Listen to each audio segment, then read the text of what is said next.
Now I think we're streaming on YouTube. I'm not sure.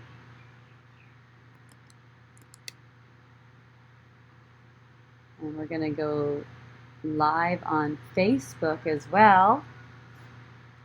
I don't know if anyone's watching this on YouTube, but if you are, we're going to start shortly. I'm doing my little setup. Part of my setup is I have to be live while I'm doing the setup. Isn't that fun? I don't know. Making it up as I go along. I'm going to share this to a group.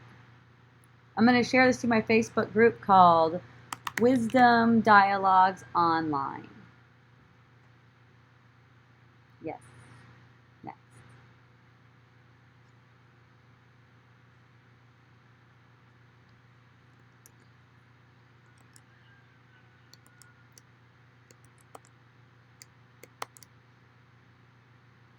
Okay, then now I don't know where I am. Oh, it's starting it up. Okay.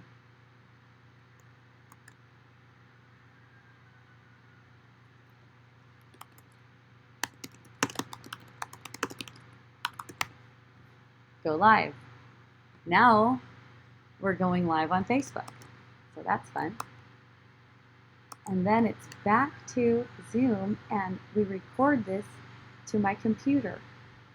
No, we'll record it to the cloud. That's better. I don't know. Eeny, meeny, miny, mo. Let's try the cloud, just in case there's not enough room there. Yeah. Aloha, and welcome to Wisdom Dialogues with Hope Johnson, coming to you from Hawaiian beaches on the beautiful big island of Hawaii. Some people say Hawaii. Yeah, some people say it like that. So yay, everyone. Thank you so much for joining. I appreciate you. As always, feel free to raise your hand if you would like to come on and speak with me, or come on video and speak with me, or you're free to send me a chat, which I see some chat. Oh, oh. Judgment and intolerance? Oh, how fun! I love judgment and intolerance. Those are so good. To others' traits that I see are mine. How sweet. Oh, your 7-year-old son. Fun. Okay. Yay. Yeah, one really fun thing about seeing that the other people are you is that whenever you get a sense of upset, you think of them, and it's always your thoughts of them, right? Gives you this sense of upset, that upset feeling in you. It's mirroring an upset feeling in them too. See? And that's why, when you recognize that, you could totally take responsibility for the healing for both. And really, by extension, for all, of course. The healings occur. It gets a healing. You could say the feeling gets a healing, or the cause of the feeling. It's the cause of the feeling that gets undone. When there's recognizing that it is just a projected feeling, and that person really didn't do anything. That person really didn't do anything. It is really a projected feeling. And so you could say that the judgment and intolerance, and intolerance that you can say you're projecting over that feeling, the thoughts of judgment and intolerance, or maybe the thoughts just occur to you and you don't have to project them, they just occur to you. But the reason we get into projecting is thinking that those thoughts are actually about us. It's as if I see these traits in a person and then I think, oh, those must be my traits. Well, they're not anyone's traits. They don't belong to anyone. It just, all it's showing you is that you're buying into something about yourself that you can now give up, since you know you're buying into something about yourself. Okay? It's not talking about you. not talking about them. It coming up, the judgment occurring to you is a blessing. It's a blessing because that's how it gets undone, by it occurring to you and you being aware of it. That's all. If you find yourself in a funk, it's because it occurred to you and you believed it. That's all. So, like, now you can just stop believing in it. Really. You just make another choice. Yeah. You got it. You got it. You just make another choice in any moment.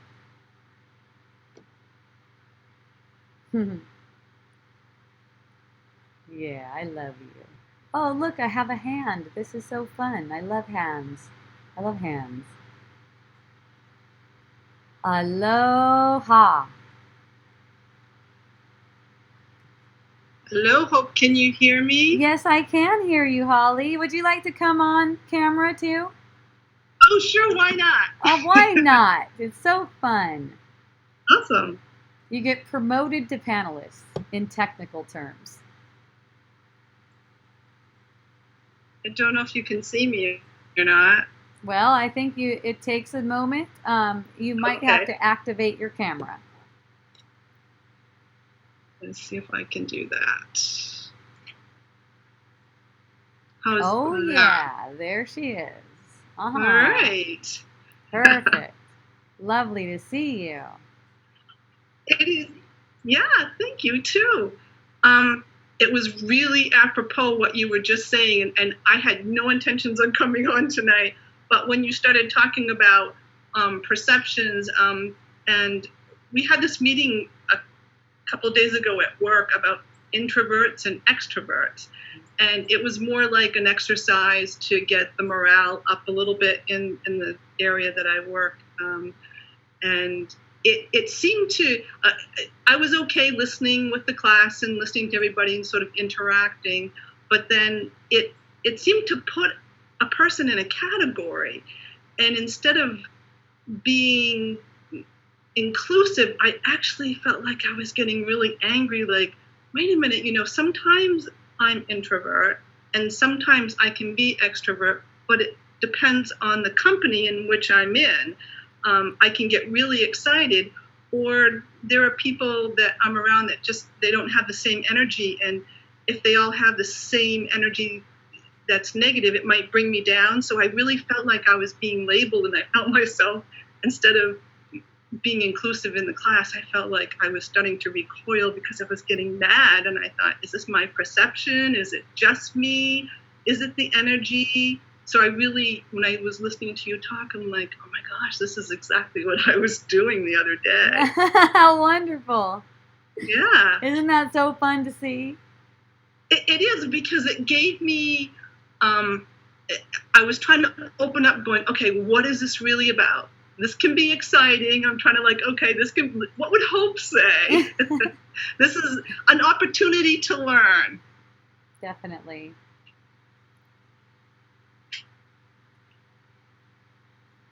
So when it comes to these introvert extrovert classes, we're supposed to have, I think, 4 or 5 more classes and interact with everybody in the class. But I just, I had missed the first one because I had to go to another meeting that was off site. But when I went to this one, I just didn't feel the excitement that everyone had built up. Like, oh, you're going to love this class. This is so great. And it's really going to start to build up morale. And instead, I kind of built it up in my head. But then when I got there, it was like someone just blew out the flame in my candle. I was like, what is this about? And how much is about me, and how much is it about the energy, or what am I perceiving? What am I projecting? Yeah. So when you're perceiving a feeling, basically, and it's like everything that you see that looks material, even circumstances and everything else. That's an interpretation of a feeling. So that's why we cannot come into contact with each other unless there's a potential for healing together. It's like we're reflecting each other. We're like mirrors of each other. So whatever you're sensing with, you're sensing with other people, you could say. So whatever you're sensing in the room is giving you an opportunity for a healing in your own mind that's not separate from the people that you perceive.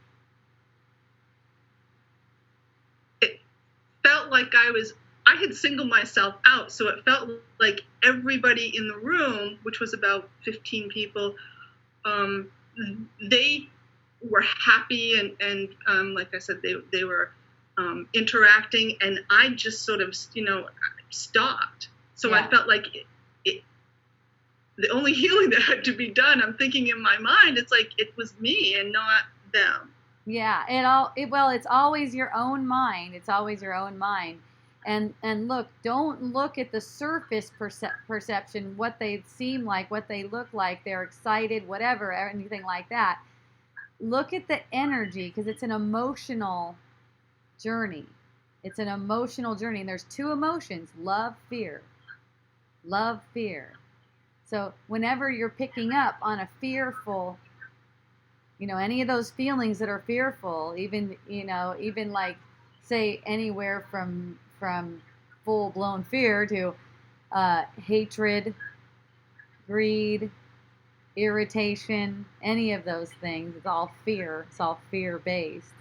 And it's like when you're healing, you're never healing alone, and there's only one of us. So once you reconcile those two,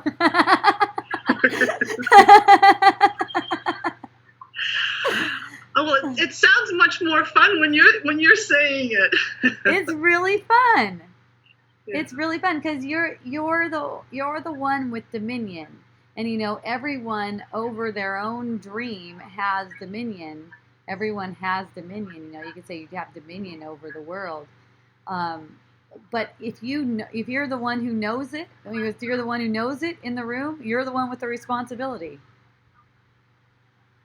And I felt powerless though after being there a few minutes and getting that energy.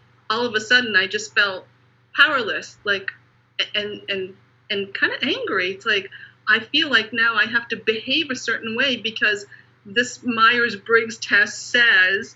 So I'm an introvert or I'm an extrovert, and I really felt like if there's a category, I sort of just fell in between each one as opposed to one or the other. Well, it's just cute trying to put people in categories. It's just Everybody sweet. was so excited that they were an introvert or they're an extrovert. Right. It's And fun. Like, It's fun. oh, no, either one. You can think of it as like kids playing, because there's people still playing in the idea that we're like almost like we're static or something, like we're not just energy flowing. We can go in all different directions, be all different ways. It's energy.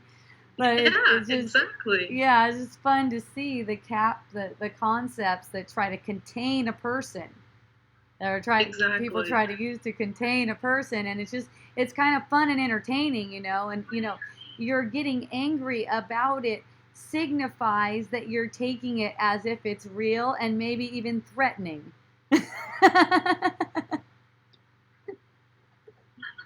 I never thought of it that way, but yeah, maybe. Yeah. Isn't Why that I'd fun? be threatened, I don't know. Right. But that's something else that's something else to look at. So I guess I never thought of that. Yeah, so normally here's the thing, here's how it is. Like if you feel any kind of upset, irritation, or anything, there is a sense of threat. The underlying belief that keeps the whole world going is that you are threatened, and that's the reason why you have to run into a make-believe world to escape this threat. It's like this to make this kind of world appear like what I'm talking about is a world of separation, where there's things like sickness and death and hatred and any upset feeling, that's not natural for us. It's not really natural for us. It comes from holding up a belief that we separated ourselves from reality, which is really bad in our mind. And notice that I say a belief that we separated ourselves. So the world that we perceive is a manifestation of that belief that's based on an error. But because of that belief, because of taking that belief as if it's real and true, there's a constant threat of punishment, which is the motivator for upholding this illusion. It's totally defended. The illusion is defended by fear of punishment. See, the whole illusion is defended like that. So it's like even you get the slightest sense of irritation and being open to see what's causing that, because it's Yeah. not what you think. There could be a loud ass honking noise going off in your ear, apparently. And if you take that as the reason for your irritation, you're distracting yourself.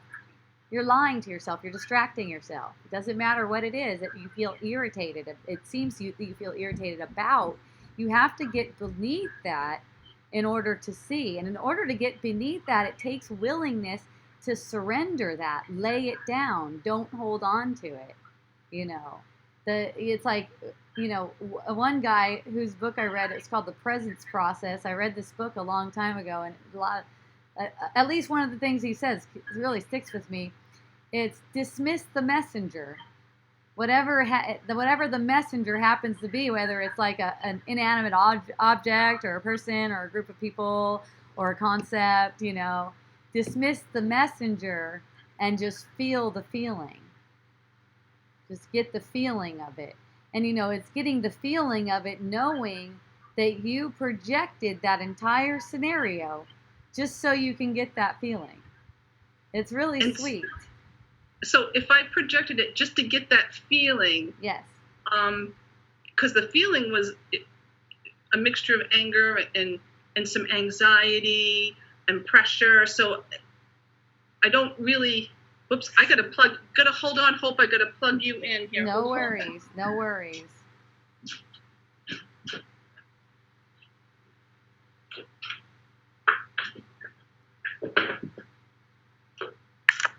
You really want that feeling because of what it's for.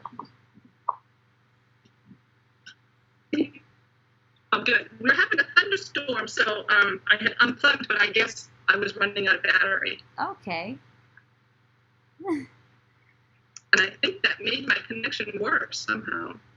You don't have the best connection at the moment. Oh boy. Thank you, Goda. I see your questions. I can see you, Hope, but I can't hear you. Okay. So you may want to go to the next person.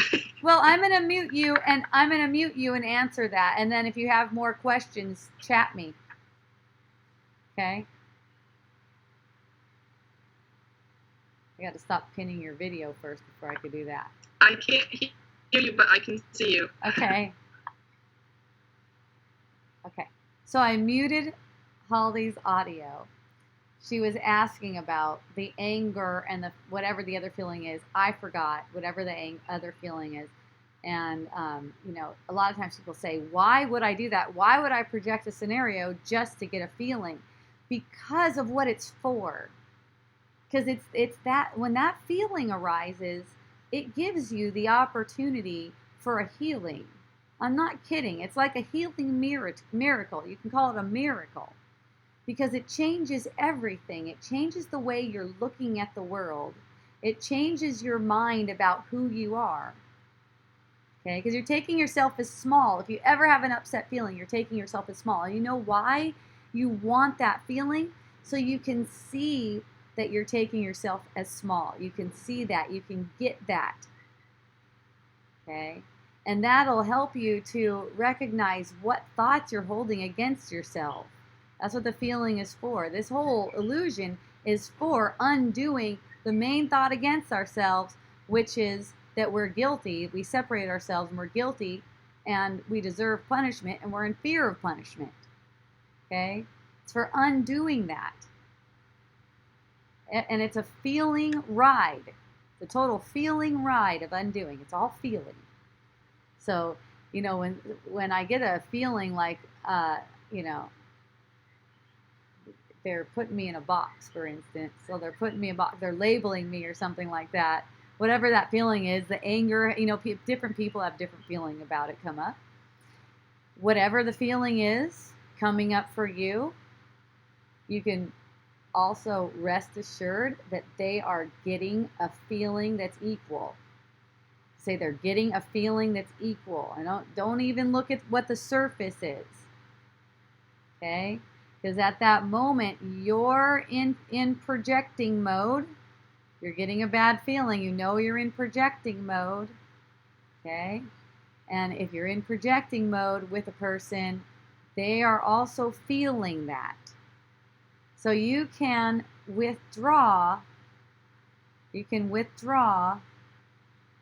from that energy just by allowing yourself to completely get the feeling as it is, as a feeling. Not as if they're doing it. It's like you take your condemnation. Oh, never mind. I forgive that condemnation. Forgive that condemnation because it's meaningless because they're not doing anything. Nothing's happening. Okay? Not because they deserve forgiveness, because they haven't done anything that would warrant forgiveness. So it's not.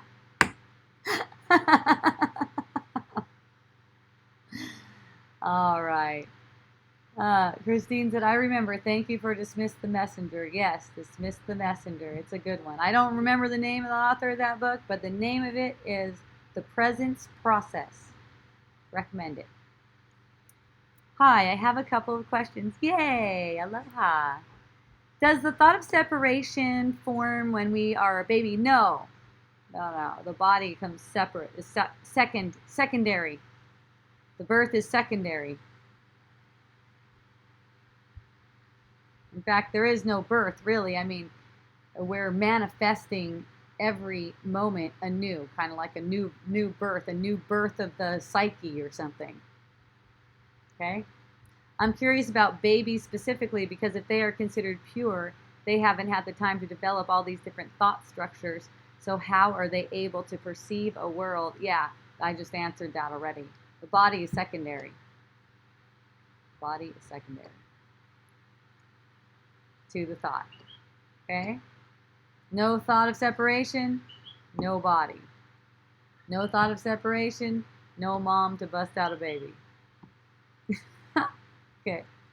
When it comes to getting the feeling effect in situations that bring up some sort of discomfort in the body's energy field, right, and that, that's all day long. That's all day long. There's just not a lot of watchfulness about it. Usually not watchfulness about it. Okay. Is the reaction important if we are aware of what's going on? Is the reaction important? Well, the only import that the reaction has is what it's for. What it's for. If I am aware that everything is playing out exactly as it should for me, to justify some sort of feeling in a situation that brings sadness, does it make a difference whether I cry or yell or have some sort of emotion rather?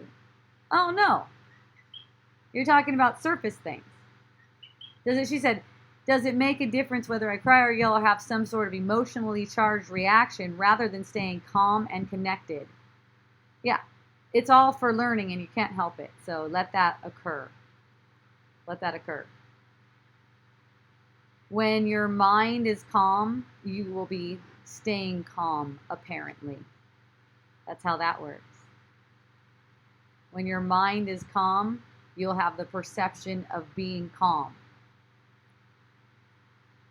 What do you mean by you can't help it? Well, the way you react on the surface level, the way you react to your emotion, like you cry or whatever, anything like that, the way you react, that's not your choice.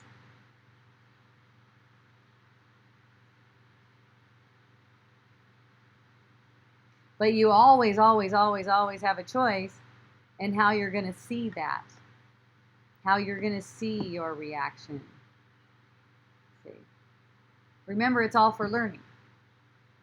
It's not for trying to control how you behave in it. It's all for learning. So it's like turning the eyes toward the energy sensation, remembering that this is an energetic ride, that nothing is really happening.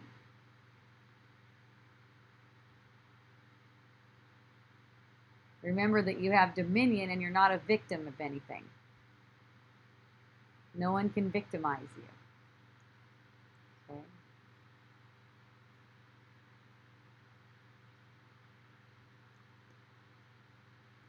That's the best when you feel triggered by a person. That's something to bless. Something to bless. I had one friend ask me, do you really believe what you were saying, like from moment to moment, like in your day-to-day life? Do you really believe that what you were saying, or do you ever lose faith? Do you ever lose faith? Well, I don't feel like I can lose faith. I don't feel like I could lose faith. A thought could occur to me trying to get me to lose faith, trying to get me to believe I lost faith, you could say it that way. Trying to get me to believe I lost faith. I look at it like that. Like every thought is a new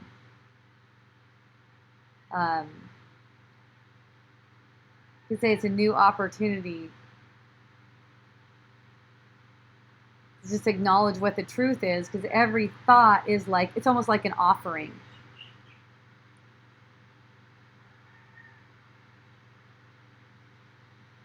The thought might say, hey, this is really shitty. Wow, I've really lost faith. And it sounds like my voice even. Wow, I've really lost faith. And then I can just laugh. The thoughts aren't saying anything about me. I'm not anything that they can like modify. So you can't help it means you took the thought to be true, to be real and true. So that's why you're going to bust out crying. Or that's why you're going to bust out in a yelling, emotionally charged, she said, an emotionally charged reaction. Look. That's your you are making a choice from a different level. From a very different level, though. It's the result. That reaction, it's the result of thinking a certain way. Now, while you're in the midst of that kind of reaction, you can just acknowledge the truth too. You have the choice. Doesn't matter what seems to be arising. Still have the choice. Nothing happened. Nothing went before. Nothing happened. Still have the choice. Even in the middle, you bitch. Oh, shit. Excuse me. I just thought you were something that you weren't.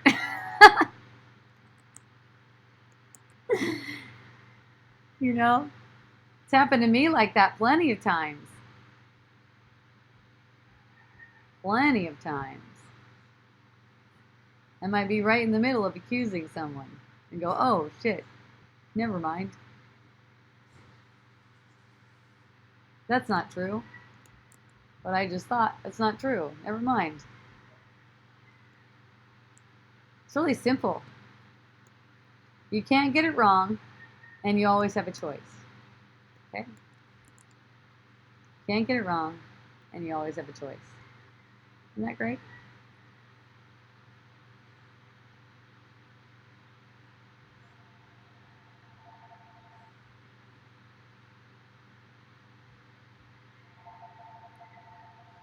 Yay. Oh, aloha, everyone. I love you.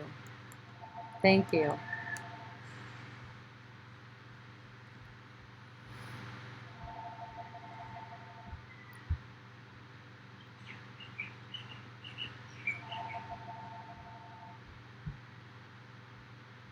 And anytime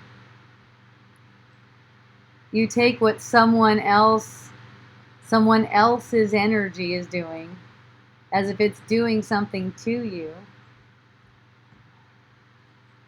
you're just setting yourself up for more of that. You're setting yourself up for more. Like if you say, oh, here I am in this room with these people who are vibrating at a different frequency than I am.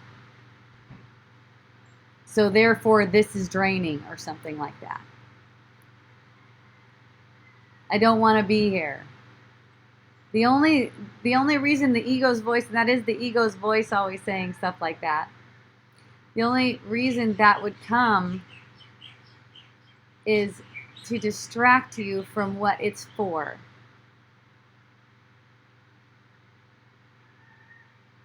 All it's ever for is for healing. The healing is a celebration. It's fun. It's fun and funny.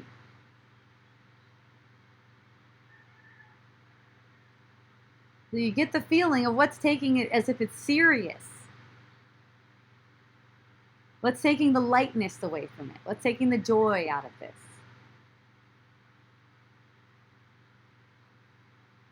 You remember, you are joy, and what everything is for is bringing your mind back to awareness of that. Until you're not able to see in separation, until you're not able to have even a perception of separation. Like if you still find yourself apparently in a body, you got shit to do like that. And it's fun. It's way more fun than the other way. That's for sure. Taking at it as if it's really true. Maybe you go and complain about those kind of people, however you want to put it. You complain about them to someone else. And they go, oh yeah, I can't stand those kinds of people. This makes them more real to you, separate and real, and it makes it as if your body is real. Like, because you're apparently next to these people, you're going to feel a certain way. Only because of thought projections, which are completely under your dominion.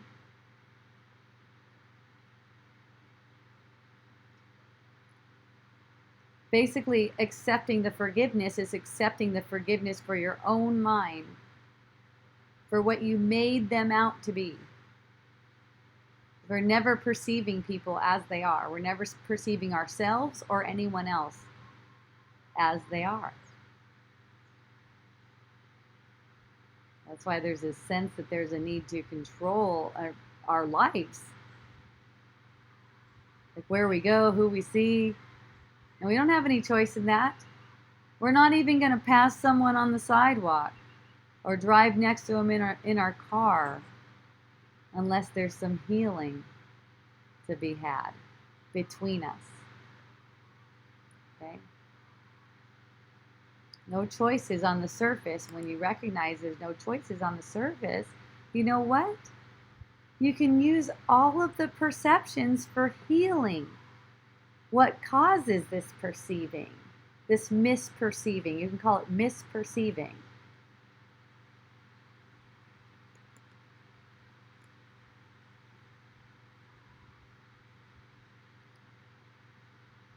Yay.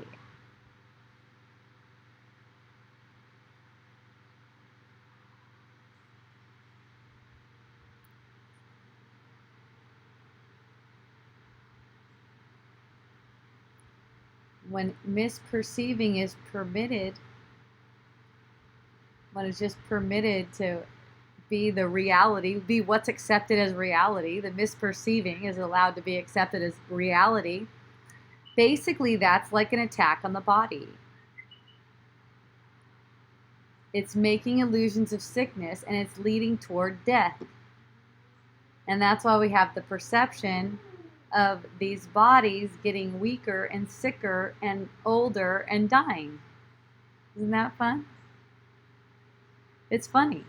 It's funny because there's no such thing. We can laugh at everything. We can laugh at everything. We can laugh at even death. We can laugh at suicide. I had one person come to me about suicide. I'm going to jump off the cliff and stuff like that. It's funny. It's fun and funny.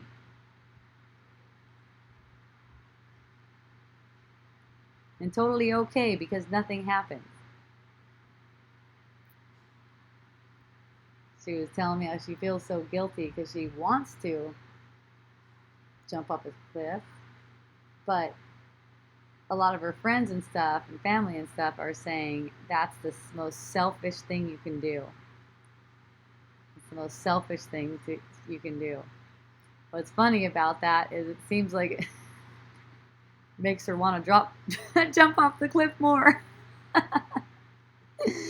It's just, and the people, they're just her guilty projection, that's what I shared with her too. That's just their guilty projection to make things guilty. Of course, if you found yourself jumping off a cliff, nothing would be wrong. And of course, if you thinking about jumping off a cliff, nothing's wrong there. It's an opportunity for healing. Are you going to believe that voice? Are you going to believe, first it starts off with, before you get to that point where you feel like you want to actually jump off a cliff, it starts out with just a thought offering that says, basically, you're a piece of shit. You could hear that. If you listen, you'll start hearing some weird stuff. The most amazing one, kind of like shocking to me one, was many years ago when I started to just look at what is coming in my own voice. I'm walking through my house through the hallway, and it says, "I hate my life. I want to die." And I was like, "What in the world? Who said that?" It almost sounded like it was outside of me in my voice. Like, what in the world? And I just laughed. I thought it was so funny.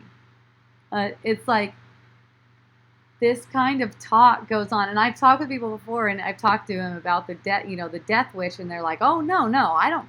That's not me. You got that wrong." And here's the thing. It's under the surface. I didn't see it until I was practicing looking for a while. I did not see it until I practiced looking for a while. And then when I saw it, I really laughed at it. It was just so funny. But I know, for some people, it comes up kind of loud like that, and they see it and they think it's really true because it comes with a feeling. It comes along with a feeling, like this feeling like, oh, I just want to end it, And to the ego, death is rest. That's rest, because this is like really busy, It's like, death, oh, I don't have to deal with all this stuff, That's why some people are saying it's selfish too. But it's not going to do anything. It's not going to do anything because this is a scene. It's like scenes. It's just different scenes. It's one scene. It's just one scene in a play. So like the next, another scene is coming. Another scene is coming. It's not like scenes are gonna stop coming. It's because apparently that person is not with us anymore. It's not like the scenes are still not coming. Scenes are still coming in their perception. Scenes are still coming in your perception. There's a sense of a rest. There's a sense of a rest, a short rest, and then back, because there's no rest. You heard that one. There's no rest for the wicked. It's kind of like we've made ourselves into something that's wicked. So it's like there's this definite desire. You can say it's a desire. It's a divine desire. It's a desire that God gave us. It's a God-given desire to escape what we made of ourselves. Escape what we made of ourselves. So it's a God-given desire for that, and that's why we keep on manifesting. That's why we keep on manifesting. That's the underlying desire of all apparent desires that arise on the surface. The underlying desire is to escape what we made. Okay? And you know what? It's great because the escape comes through love. It's not a violent escape. It's not a breaking out. It's not a punching your way out or something. The escape comes through love. It comes through loving. That is it. And it's always love. It's always, and the way people go, well, what is that? What does that really mean? And look, it's within you. So an uncomfortable feeling arises. That is demonstrating lack of love. See? It's demonstrating what you are not. Demonstrating what you are not. So that you can see that and heal that, what causes a demonstration that denies you, denies the truth of you, denies who you are. See?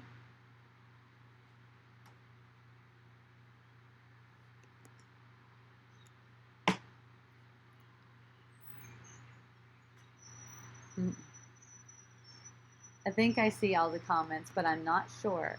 So if you would like to talk with me or chat me up, come on to Wisdom Dialogues Online. Thank you. So speaking of attacks on the body,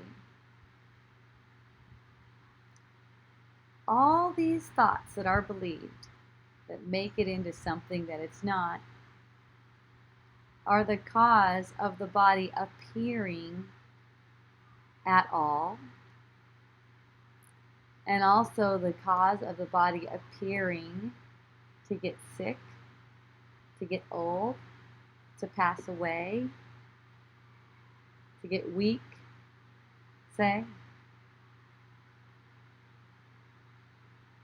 Notice how when you're in judgment of someone, you start to feel worn down.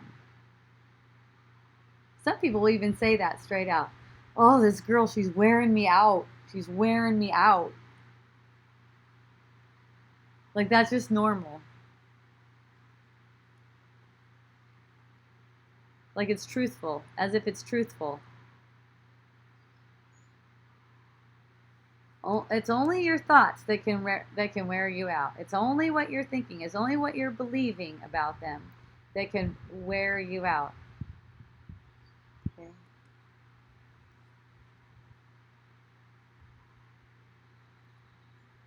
And when you get worn out like that, you get that sense of being worn out, and you take it as if it's about something other than your mind making it, it causes it to progress.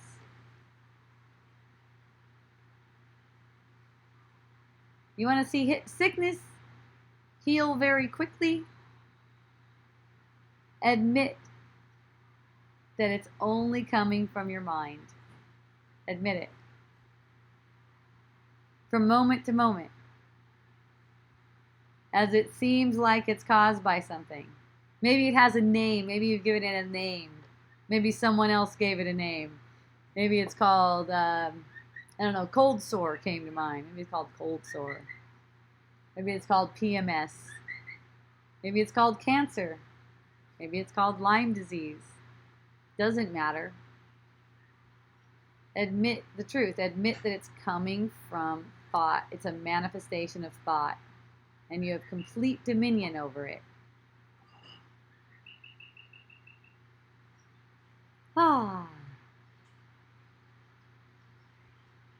New Zealand lavender essential oil. Brand new. We just got it, our first New Zealand. It's really sweet. It's really good.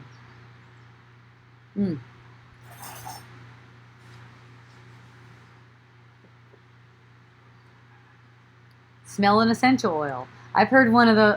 I've seen one of those memes. I really liked it. It was like people coming up to this woman saying everything that's wrong with the world. There's this, there's that, there's this, there's that. She's like, oh, you want to smell an essential oil? I've been at parties before and have a person tell me a really sad story or a really pissed off story or maybe like how bad the government is. And I was like, and I'll just be like, oh, here, you want to smell this? Smell this. Sometimes people can't take wisdom dialogues, you know.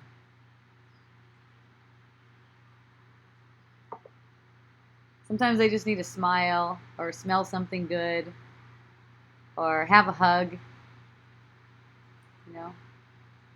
Someone listening. You know what it is to be a good listener? That's where you're just willing to ride the ride. Get all the feeling sensations. Get all those feeling sensations. Admitting that you're making it up. Admitting that that's your doing. Everything that you perceive, everything that seems to be occurring. That's what makes you a good listener. Sometimes people come up and they tell me the most delusional stories. No, they're completely not true. But I'll be so stoked to feel with them. Feel with them. It's an invitation to go beneath the layer of whatever words they're saying or whatever concept they are trying to share with you. Get the feeling, heal with them. Everything's for healing. Deeper listening. Deeper listening. You know, you might find someone getting pissed at you too. You might find someone getting pissed at you for not going along with their story. You might get that kind of occurrence. And if you do, just enjoy that too. Accept the healing. Accept the healing, no matter what you perceive. Don't buy into the perception. Just accept whatever is being given. Accept that it is a healing. It's you're making it into something that's bad or wrong or shouldn't be, that's denying the healing. It's resisting love, let's say. It's resisting love. Remember, the love received is received in your own mind. You sense it in your own body's energy field. And you can be certain that you were given that, when you were given that healing, that it occurred and it's already done. No matter what you happen to be perceiving, if someone's pissed at you about not going along with their story or whatever you have, you know, is admit that the healing has happened and you'll soon see the manifestation of it. How does one exercise their dominion in those situations? Oh, I think I just answered that. I don't know. Maybe I didn't. You can like ask me some kind of follow-up thing on that if I didn't.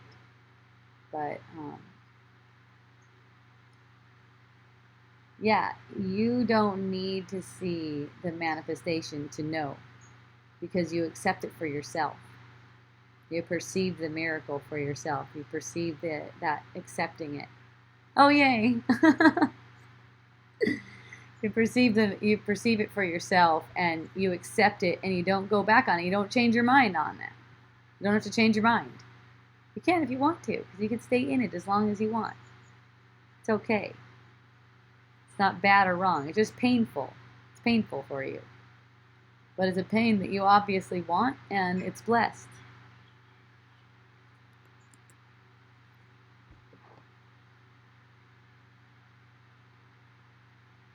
So once the body is being perceived at a point where it's ill or something like that, it's not like you can't not take medications. Actually, you don't have a choice in that anyways, but it's all mental. It's all mental.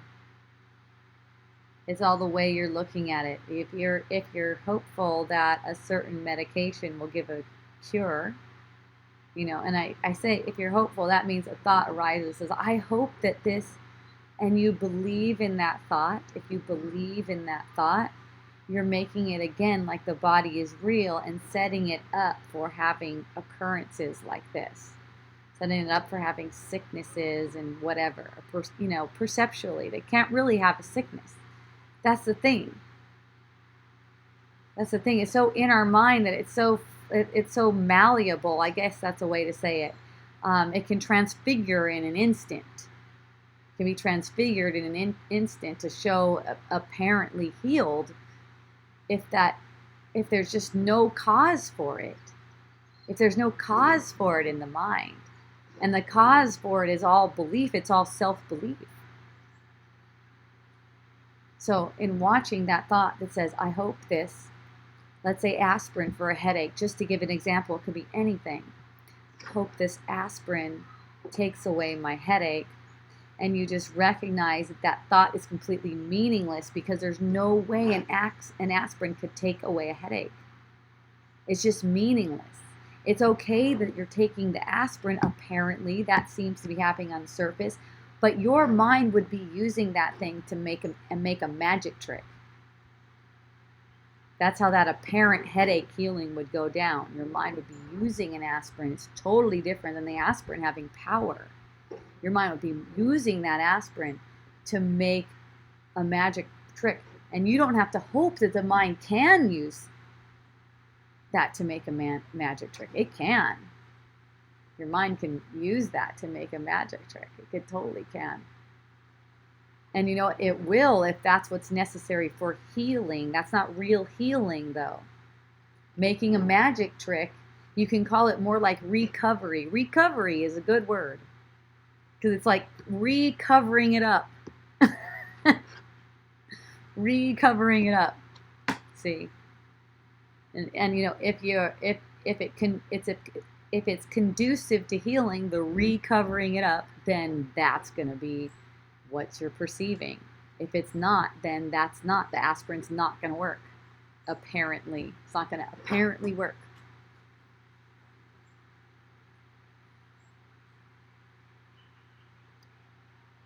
It's only going to apparently work if you need that for healing the underlying belief that you can even have a headache in the first place, that you can even have a head in the first place. Let's put it that way.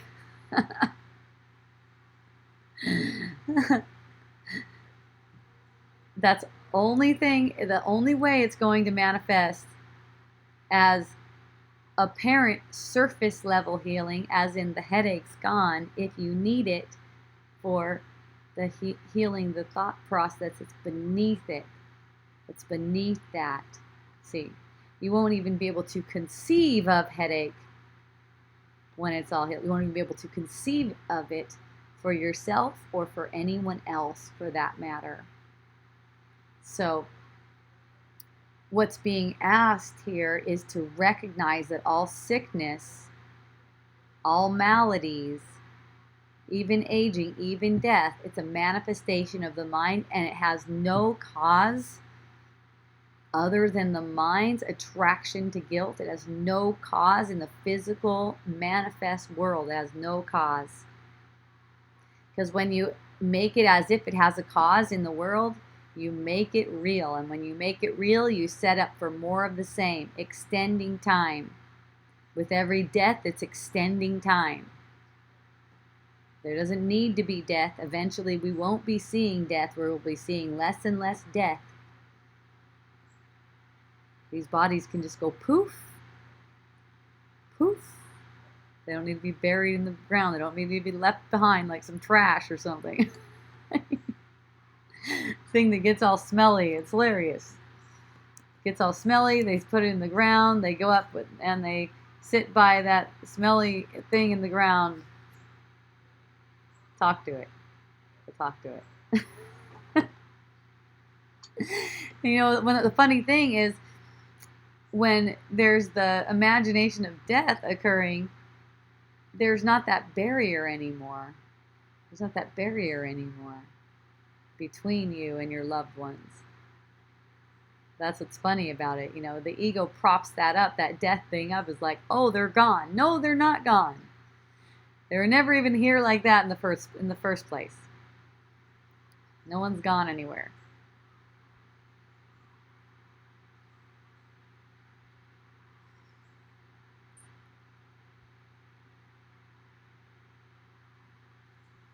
Oh, I have a hand. I have the hand of the Bob. Bob Shine. I'm thinking that you want to be a panelist, so I'm making you a panelist. Yay.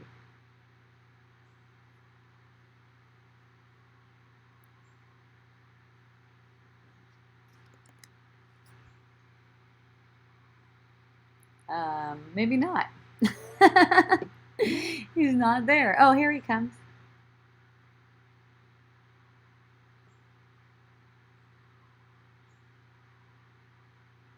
Okay, do you see me and hear me? I do. Aloha, Bob.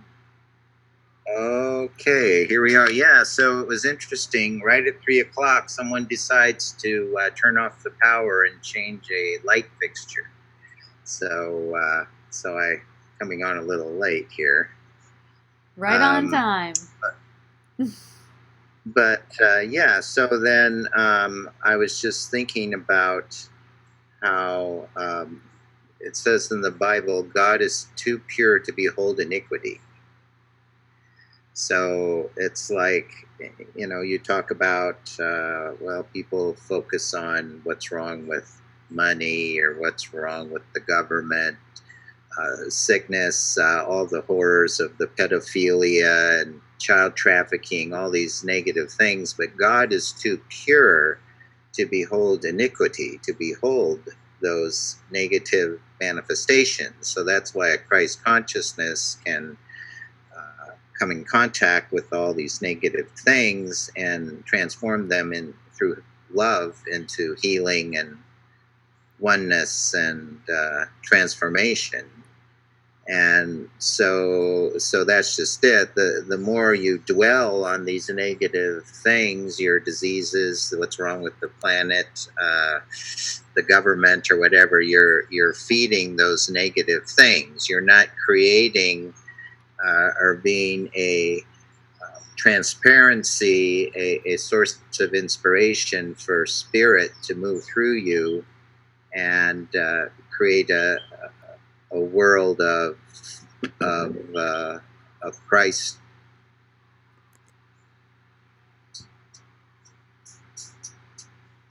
I think you froze.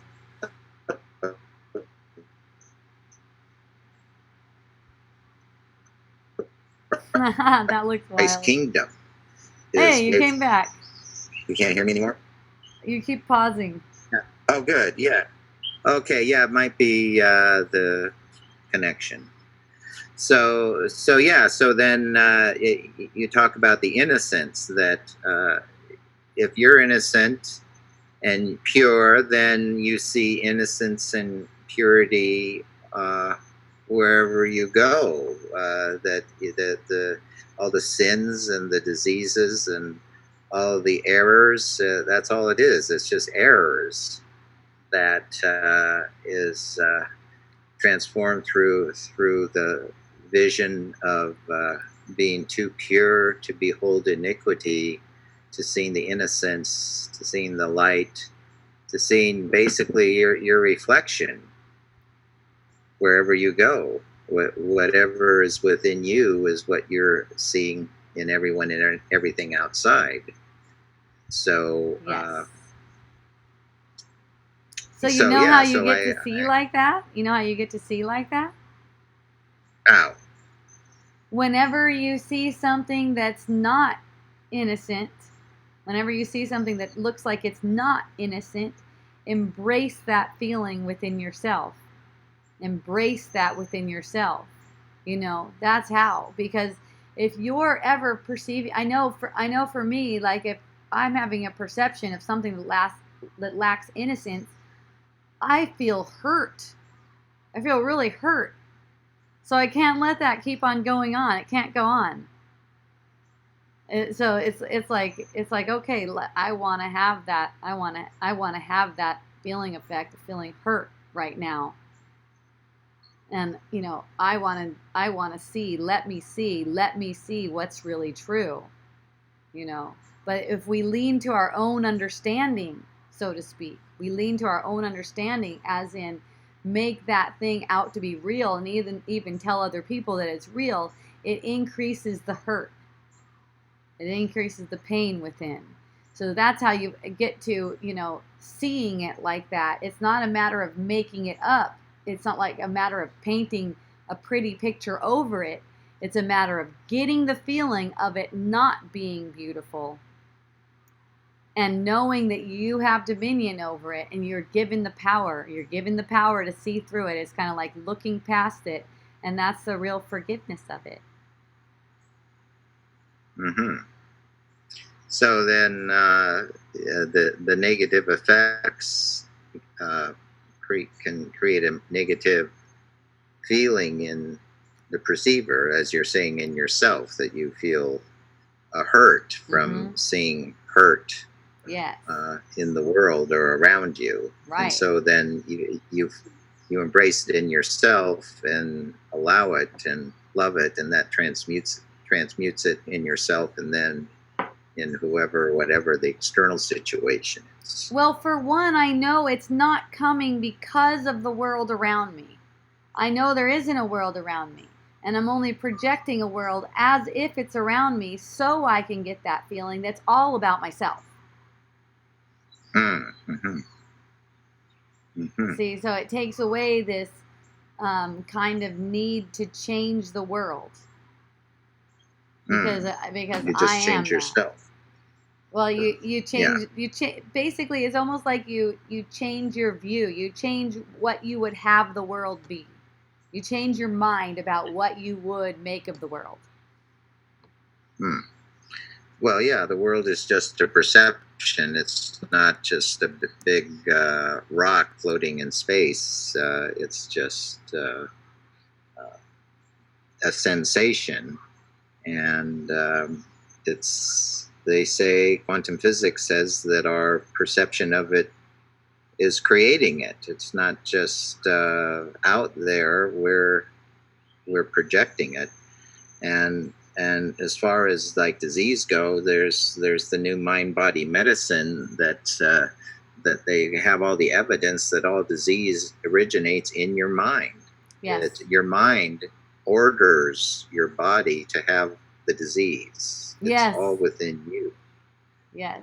They've found that out, that it's your subconscious mind that's the culprit in all diseases, that there's nothing outside causing it. And that's why spiritual healing, people that can just use their mind or their spirit can transform it, because it's all comes from the mind. And there's books that have proof and evidence of that, the mind body science now. Yeah, the scientists are even looking into this stuff. I mean, it already has been shown. That this is all in our perception. I mean, really, that's all we need to know to stop taking it as if it's real. We're making of ourselves something that we're not. We've completely modified ourselves to be something that we're not.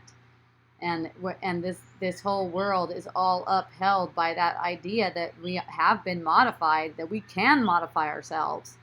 Modify ourselves from perfect innocence into something else, and then we convince ourselves that what we perceive in the world, what we perceive ourselves doing, what we perceive other people doing, is really going on. That's really what's going on. That's really who we are. It's not who we are. And we can accept the innocence for ourselves anytime we choose. Anytime we choose. How about now? How about now? Yep, exactly. That's why, like earlier when Goda was talking about, what if she screams and yells and she's not calm? It's like, well, even as you're screaming and yelling, you can see.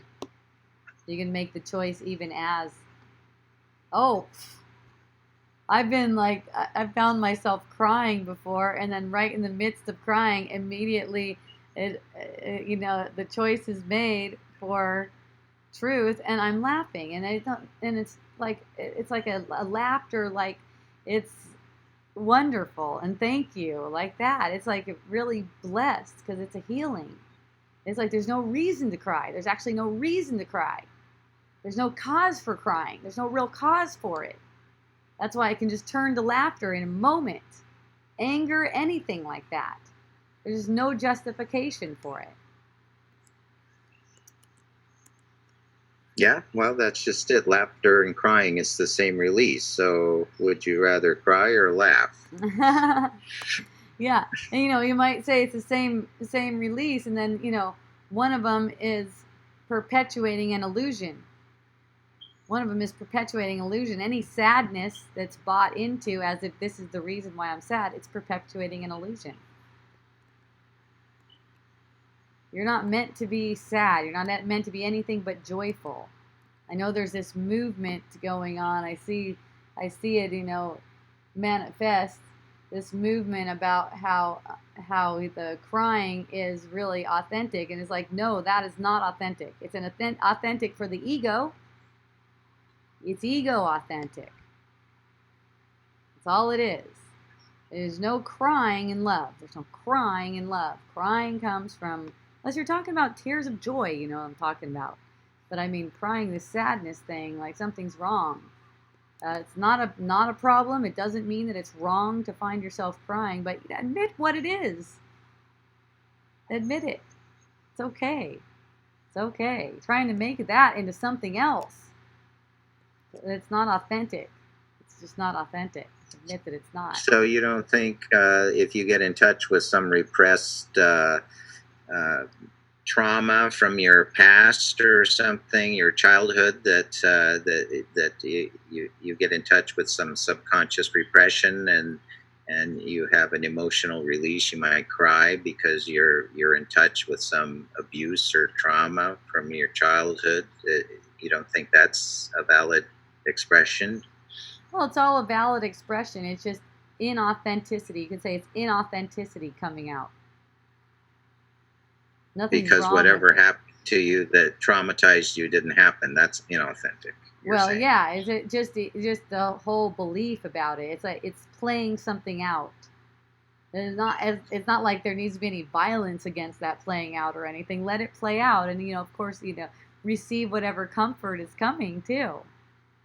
It's like, I'm making this up. It's totally not non-authentic. That doesn't mean that it's bad or wrong. It's still beautiful. Because of you, because of who you are. And if you see it for what it is, then it's healing. If you don't see it for what it is, and you take it as if it's authentic, as if it has justification, has some kind of justification, as if that actually happened, as if you really did that thing, for instance, then that's just perpetuating it. It's like recovery. Okay, now I feel better. People will go cry, or maybe they'll scream, let off some emotional tension. Oh, what a relief. I feel so much better now since I had that emotional release. Yeah, that's what it's for. That's what it's for. You got to feel better at some point. You can't just keep on feeling worse. You got to, in order for it to be realistic, you got to feel better sometimes too. So it's like, that's a release, but it's not getting you to where you want to go unless you see it for what it is, unless you recognize that it's actually inauthentic and it has no cause in reality.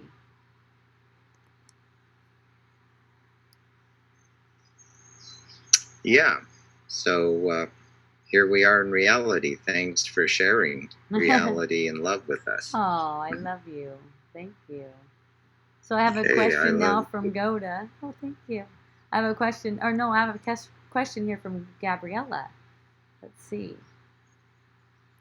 I experience bloating in my belly some nights. Thoughts that it could have been what I ate come up, and then I think, oh, that's not true, and it feels painful. How do I make the painful bloating go away? Okay, so that's coming to it. That question is coming to it from an angle that's not going to be helpful to you. From an angle that's not going to be helpful to you, because it's focused on the physical symptom. Okay? The physical symptom itself isn't being taken as a gift. Any physical symptom is really a gift of awareness. So when you try to take it as if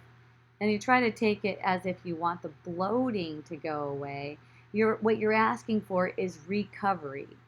So then in that case, I'd recommend some kind of magic. If all you want is recovery, I'd recommend some kind of magic. I think they got pills for that. Maybe that'll work for you. But if you really want to get to the core of it, you want to heal it, you don't really care about the bloating as such, because it's not. That's not really happening. The bloating isn't happening. Okay? The bloating is a symbol. The bloating is a symbol. You don't need to change the symbol, do you? Do you? Do you need to change the symbol? What's the symbol for? The symbol is to show you what's making that up. Isn't that what you want to heal? Isn't that what you want to heal? Wouldn't you rather heal the cause of making the bloating? What's the cause of the bloating? Would you rather heal at that level? See? So, when bloating doesn't have any cause, then there will be no bloating and no need for any kind of magic trick. But while bloating has a cause, you might find yourself using some kind of magic. For me, I might use the magic of yoga. I might put my legs in the air. I might put my legs up. Maybe do some breath of fire or something. But then at the same time, there would be recognition that I'm not really doing that. It's my conditioning that's playing out, looking for some kind of physical relief, and that's okay. That's totally okay. I might have a bath with some essential oils. I don't know. But if whatever it is that's being apparently used on the surface doesn't really matter to me, where I'm looking is at what is causing that. What is causing that? This perception. See? All you have to do is look to the feeling. When you feel like you want to get rid of that, when you feel like you want to get rid of the bloating, make it go away, shift it, so to speak, that's also a feeling. You can get that feeling and recognize that I'm making this up. That's really important. I'm making this up. I'm making this bloating up. I'm making the food that I think I ate up. I didn't really eat anything. There was no food. Food is a perception. A perception can't not affect another perception. Your mind uses a perception like magic to make a difference right now, make something seem different right now. But there's nothing like that. So in recognizing that the bloating isn't, I'm making it up, you get to the underlying cause of it. The food one, it's just, it's so well conditioned. Like, pretty much everyone believes that food affects your body. That's the evidence. That's what the evidence shows. But you can't trust the evidence. You can't trust the evidence because we know that it's all a perception. The evidence of what? All the evidence is based on a false premise. It's based on a false idea. So you don't have to argue with the thoughts that it could have been what I ate. And then I think, oh, that's not true, and it feels painful. It feels painful because you don't really believe that it's not true. You can say that it's not true, but you don't really believe that it's not true. So the pain is coming up to help you with that. You see how beautiful it is? You see how beautiful that pain is? Because of what it's for. It's not beautiful in itself, it's beautiful because of what it's for. It can really help you. It really be a helper for you.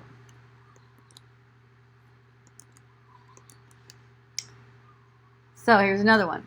You have said in the past, it's not about getting out of the projecting. It's about using it for healing. How do I use painful bloating in my experience for healing?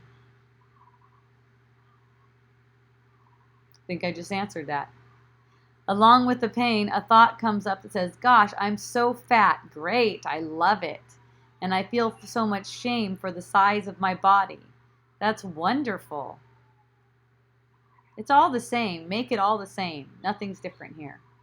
It's all the same thing. It's all just body identification. Today I've been feeling my legs and hips aching, and a thought comes up that says, oh, I have done a lot today and I need to rest the body. What's the truth? Well, the rest comes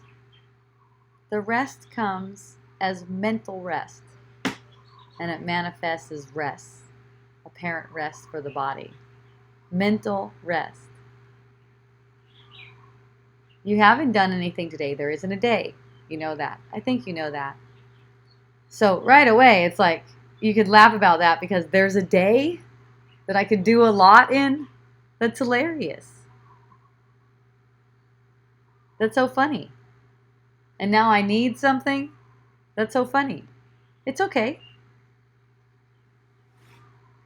It's not a matter of trying to manipulate the surface, like trying to make it so that you don't rest the body, let's say.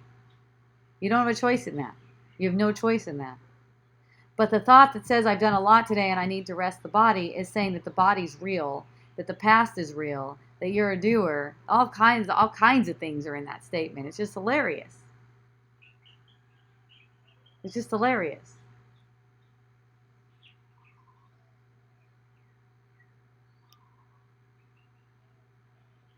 And don't you notice how that makes you feel more tired?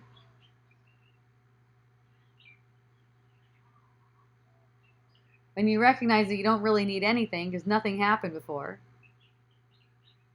you may find yourself resting anyways. Look at, there's Christine. She's going to sleep right now. Good night, Christine. Mahalo to you.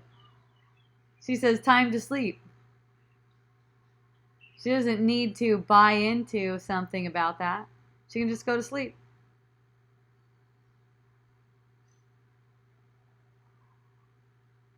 Okay, I'm going to lay down. You hear these other thoughts about I've done a lot today. Laugh. Have fun with it. It's funny. It's fun and funny.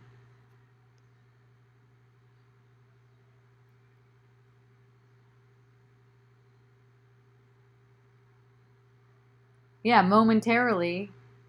And it's all momentarily. It's so impermanent. So temporary that you get sucked into some kind of thought pattern. And then you could see where you are. You could see who you are and let that thought pattern just poof, go. It comes and goes. Don't worry, it'll take care of itself. You don't need to do anything to it. You don't need to do anything to that thought pattern. It just comes and it goes. No problem.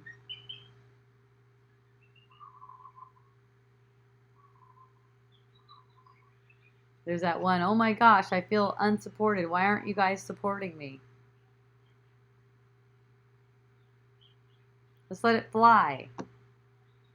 There's no one there. There's no one there to support you or not support you. You could say that the people that are coming to you are totally supportive of you. Everything that they're saying, everything that they're apparently doing is bringing up a feeling in you. And you asked them to do those things, by the way. You asked them to do and say those things exactly like that. It's on the script that you gave them. It's kind of like on a script that you gave them. So that you can get that feeling because you know what it's for.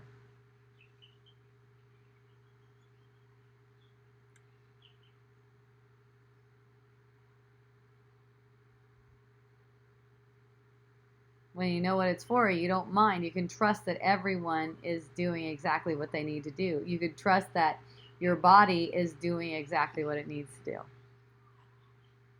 Any kind of malady it's showing. One of my friends yesterday on Wisdom Dialogues in person asked, well, what if my kid gets a cavity and then I don't have money to pay for the dentist? It's like, nothing happens. There's only now. It's an emotional ride.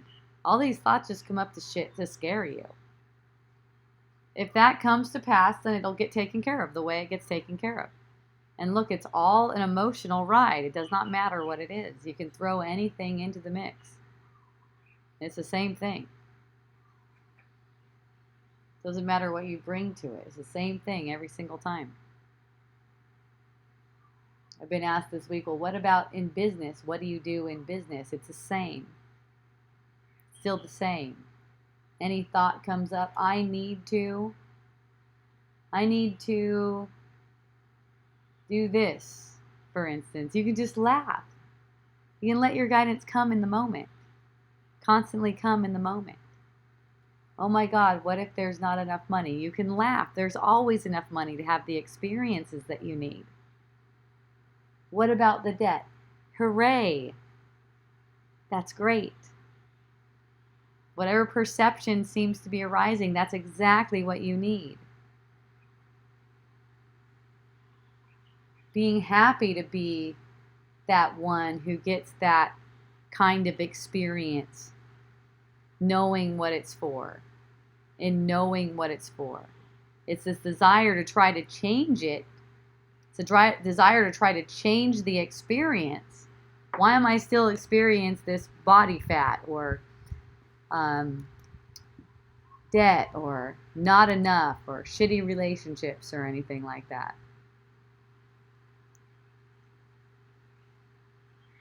You know, you're only having the experience of things like that so that you can see through them, because you can.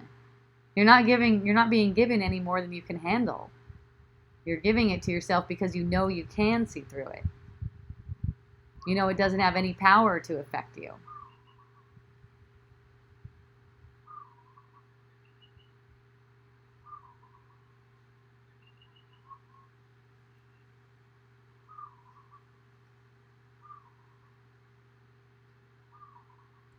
I mean, imagine being in business knowing that no one can rip you off. You don't have to try to protect.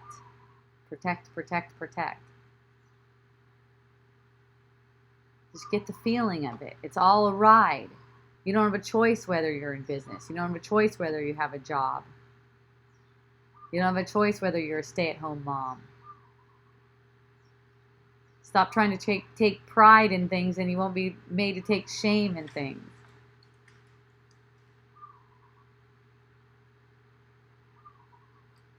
Let all the personal projections of shame on you. You shouldn't so-and-so. Let all the personal projections of shame just pass you by. Whether they come up in your own mind about other people, or you have the perception of people casting that on you. Let it all pass. An hour ago, my 11-year-old was talking, and I wanted to watch a show, and at the same time, I was taking care of my 8-month-old, and I had this thought that said, man, I need some marijuana right now so I can relax. Because I felt a resistance for my children talking and not being able to watch a show. As a stay-at-home mom, I have thoughts that say, geez, I'm like an entertainer for my baby, my 4-year-old, and the older kids. When will I ever rest? I went to smoke some marijuana and I felt more relaxed and saw how I was really resisting the present moment.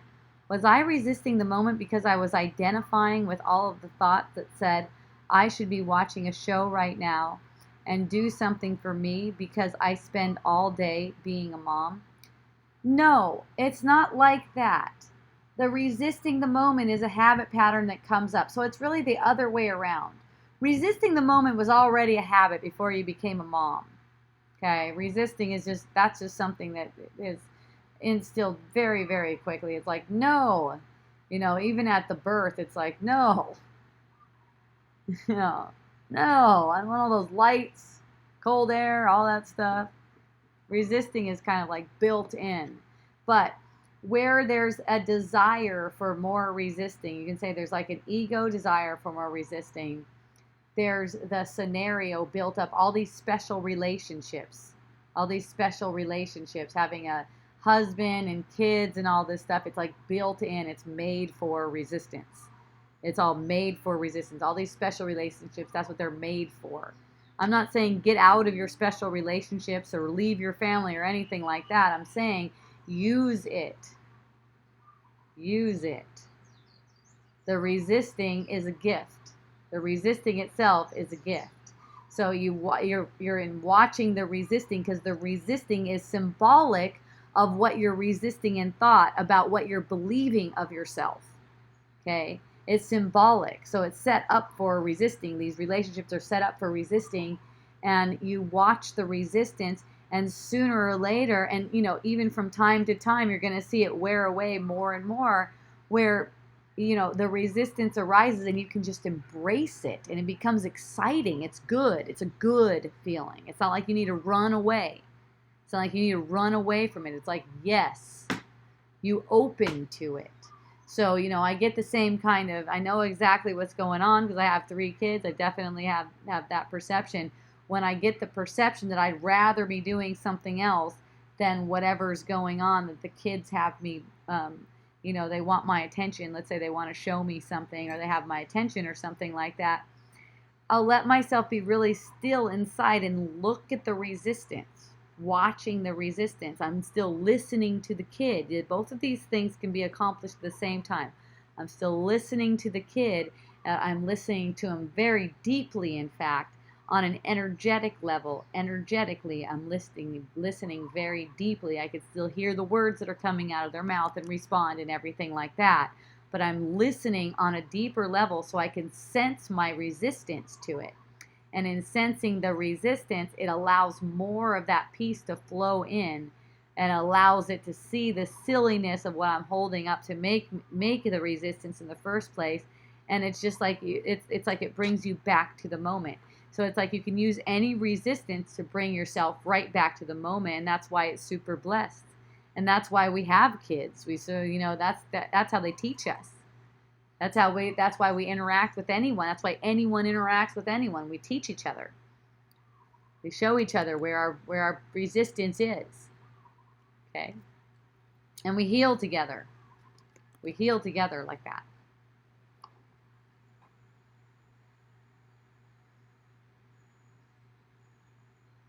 The calmness, the sense of calmness comes from willingness to embrace that resistance. That's where the sense of calmness comes from.